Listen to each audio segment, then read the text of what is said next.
नमस्कार साथियों, आप जुड़ चुके हैं सिरसा की आवाज़ वेब चैनल के साथ। जैसे कि आपको पता है कि पूरे भारतवर्ष में लॉकडाउन लगा हुआ है। इसके चलते आज हम देसी रेड मारने आए हैं दड़बा कला गांव के अंदर, पवन बेनीवाल जी के घर के अंदर। यहाँ देखते हैं कि क्या चल रहा है, पवन बेनीवाल जी क्या कर रहे हैं। कोरोना जैसी महामारी फैली हुई है, इसके लिए इन्होंने क्या प्रबंध कर रखे हैं, लोगों को क्या संदेश दे रहे हैं, ये आप देख सकते हैं। आप हमारे साथ जुड़े रहें सिरसा की आवाज़ वेब चैनल के साथ। लगातार यूं ही 2 साल से आपके भरोसे का प्रतीक, सबसे ज़्यादा देखने वाला वेब चैनल सिरसा की आवाज़ के साथ आप यूं ही जुड़े रहें। बेनीवाल जी राम राम, स्वागत है जी सिरसा की आवाज़ वेब चैनल में। बहुत बहुत धन्यवाद जी, थारू स्वागत है। आओ साहब। पूरे भारतवर्ष में जैसे कोरोना जैसी महामारी फैली हुई है, तो आप अपने एलनाबाद के निवासियों को, अपनी विधानसभा क्षेत्र के जनता को क्या संदेश देना चाहते हो? हम तो यही संदेश देना चाहते हैं, माननीय प्रधानमंत्री जी, हमारे मुख्यमंत्री जी जो कह रहे हैं घर पे रहो, सुरक्षित रहो। देसी भाषा में कह रहे, जंगल में आग लाग रही है, जिका बिल्ला में बढ़ जाएगा नहीं वे बच के रहेगा, और जिका बिल्ला में बढ़ के बाहर घूमेगा वे बचेगा को नहीं। बिल्ला में बढ़ जाओ और बच के रहो, आप बचो, आपके परिवार ने बचो। अब देसी भाषा में एक सीधो सो वो संदेश है, वो देड़ो सो सुरक्षित रहो, लोगों की बातों में ना हो।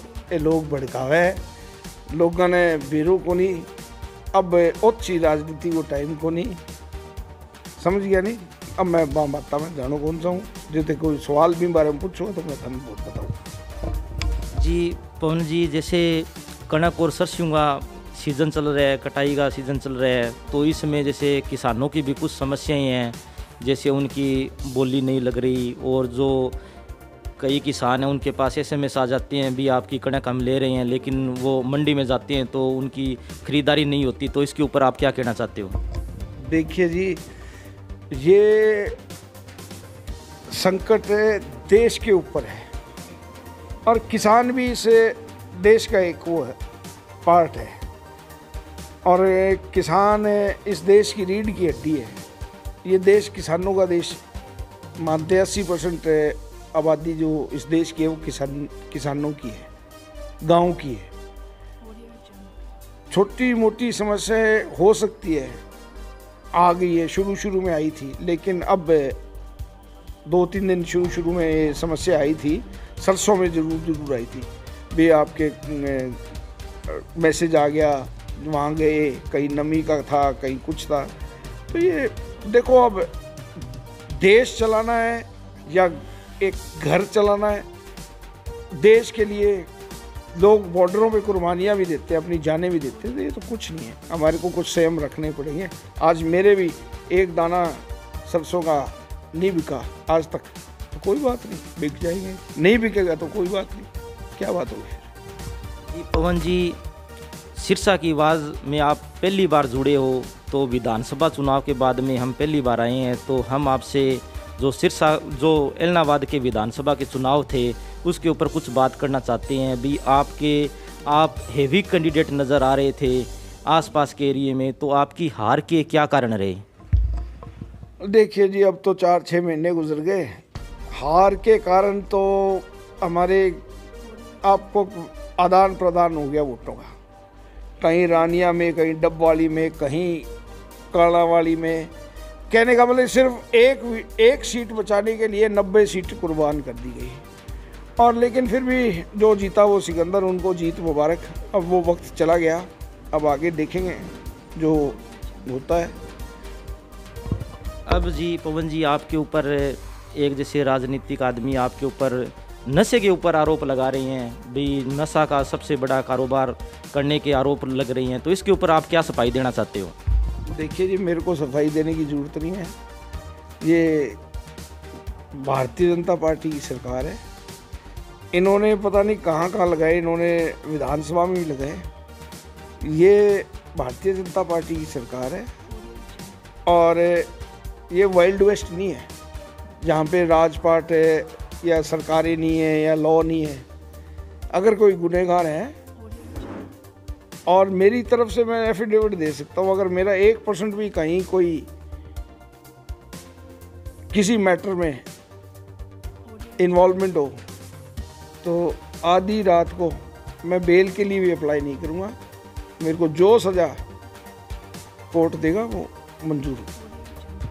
पवन जी, जैसे कोरोना जैसी महामारी फैली हुई है, इसके अंदर किसानों के हित के लिए, किसानों के लिए, जैसे अनाज मंडी में अभय सिंह चौटाला जी आ रहे हैं, तो इस मुद्दे पर आप क्या कहना चाहते हो? ये तो जी जैसे मैं वैसे कहना नहीं चाहता, एक इसको कोई आदमी बल्कि ये वो कहते हैं क्या उसमें ना लेते, ये तो दूसरा तबलीगी जमात बनना चाहते हैं। मैं इसको उस धार्मिक में नहीं ले जाता। जो लोग जैसे तबलीगियों ने जो गलती की थी, ये तो दूसरा तबलीगी बनना चाहते हैं। ये तो अराजकता फैलाना चाहते हैं। इन आदमियों के बारे में क्या कहें? इन्होंने जब भी किया कोई अच्छा काम तो किया नहीं है।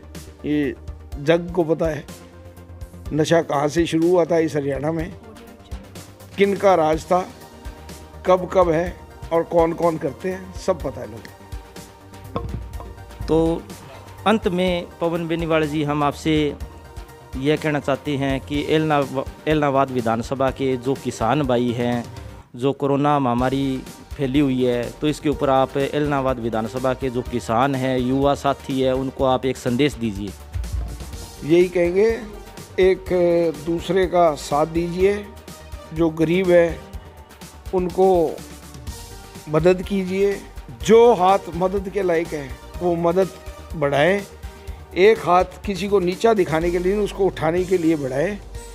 और ये वक्त राजनीति का नहीं है, ये देश को साथ देने के लिए है।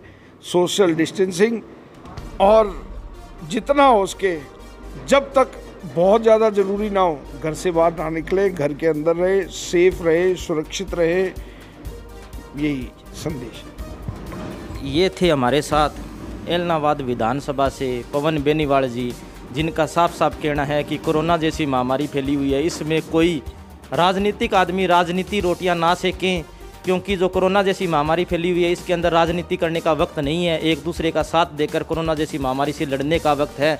तो पवन बेनीवाल जी एक सरल स्वभाव के, एक नेक दिल इंसान हैं, जिन्होंने ये स्पष्ट कहा है, देसी भाषा में कहा है कि एक दूसरे का सहयोग करें। सिरसा की आवाज़ के साथ आप यूं ही जुड़े रहें। 2 साल से आपके भरोसे का प्रतीक, सबसे ज़्यादा देखने वाला वेब चैनल सिरसा की आवाज़ को आप लाइक करें, शेयर करें, सब्सक्राइब करें। धन्यवाद साथियों। जय हिंद, जय भारत।